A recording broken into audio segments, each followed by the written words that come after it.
Y saludos a Catalunya. Gràcies. Un tros de Catalunya a Galícia, la història dels dos pobles que molt poca gent coneix. Entre els segles XVIII i XIX, milers de catalans van emigrar a la costa gallega, com per exemple on som ara, a Pobra do Caramiñal. Van crear fàbriques que van transformar del tot l'economia de moltes viles marineres, potenciant i modernitzant principalment la indústria de la conserva. Cuando llegaron los catalanes, lo que introdujeron fue el prensado de la sardina, de esa manera perdía más grasa, estaba un poco más seca y por lo tanto pues duraba más tiempo. Tot i que molts d'ells van tornar a Catalunya, la seva empremta encara perdura en gastronomia, cultura i la memòria col·lectiva de molts pobles gallecs. Entonces ellos se fueron asentando aquí en un lugar que estaba cerca del mar, donde los barcos hacían las descargas, toda esa zona que se conoció posteriormente como el Paseo Marlés o el Paseo de los Catalanes o Barrio de los Catalanes y que hoy en día es la playa de Osareos o el Paseo de Osareos. Mira, la casa de Ramiro Villoch. La siguiente también es de la familia Villoch y esta era Barreras.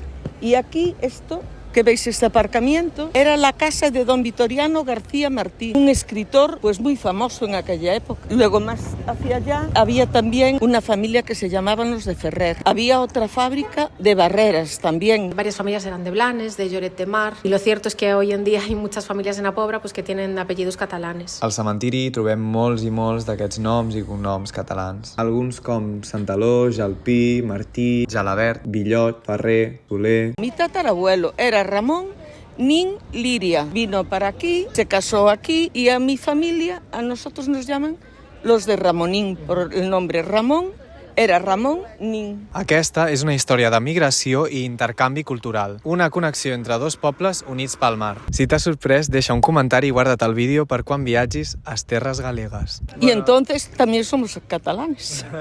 Claro que sí.